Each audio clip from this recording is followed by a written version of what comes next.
iOS 18.6 is currently on its beta stages and it will be released to the public this month. So for everyone that didn't install the iOS 26 beta on their device or have a device that doesn't support iOS 26 and they're waiting for the new iOS 18.6, here is everything that you need to know before you update your device to the new iOS 18.6.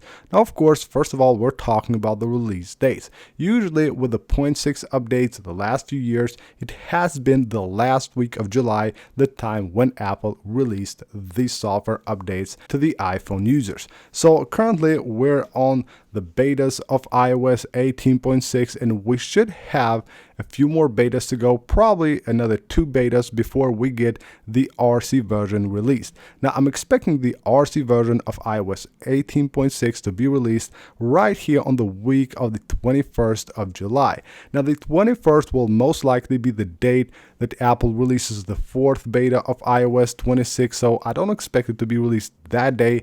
Most likely it will happen on the 22nd of July. As far as the final release of iOS 18.6, I would expect iOS 18.6 to be released on the 28th of July. So mark that date. Most likely that will be the day that you get iOS 18.6 on your iPhone. As far as feature-wise, iOS 18.6 won't bring any new features to your device. So it's not focused on features. It is basically Apple putting the finishing touches on iOS 18. This will be the last big update to iOS 18, even though it's not big on features, but it's still very important. Why it is important? Because there will be a ton of users which will install iOS 18.6, and this will be the last update, at least the last big update to their device, because Apple is dropping support for the iPhone XS, XS Max, and the XR.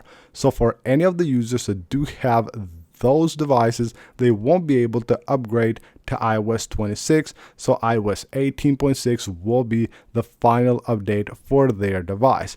Now let's move on and talk about size here. So if you're moving from iOS 18.5 to iOS 18.6, then you don't need to have a ton of storage. Most likely this update will come to your device at around 300 to 500 megabytes. Expect that to be the size of this update. It shouldn't be bigger than that. Now, of course, expect to have a great performance on your device as well as improved battery life. This update is focused on that. Everything that has changed with this update is under the hood. So there's not one new feature that we can talk about here specifically, no UI changes or anything. Everything is just under the hood, and it's actually quite interesting seeing such like a small update when you think about features and all that stuff, seeing it go through so many beta stages, because everything is happening in the background. So it doesn't have new features, but it has a ton of improvements on performance and battery as well. As I said, a lot of users will update to this update, and that will be the last one that they install on their device, especially for those that have a device that doesn't support iOS 26, but there will also be users that do have a device that supports the new iOS 26, but they just don't want to install it. They want to stay on iOS 18. So this should be really good when it comes to performance as well as the battery life. So should you update or not to the new iOS 18.6 once it gets released? Of course you should.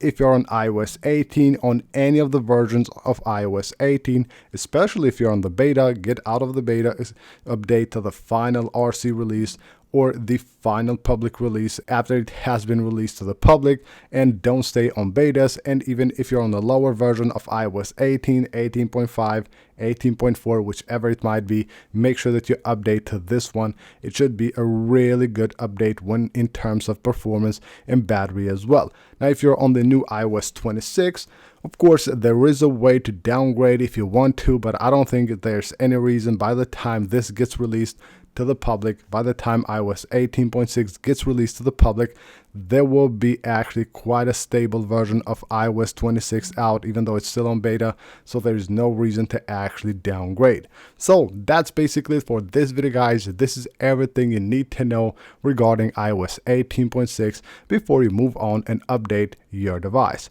That is it. Hopefully you enjoyed the video and found it helpful. If you did, smash that like button and subscribe for more, and I will see you on the next one.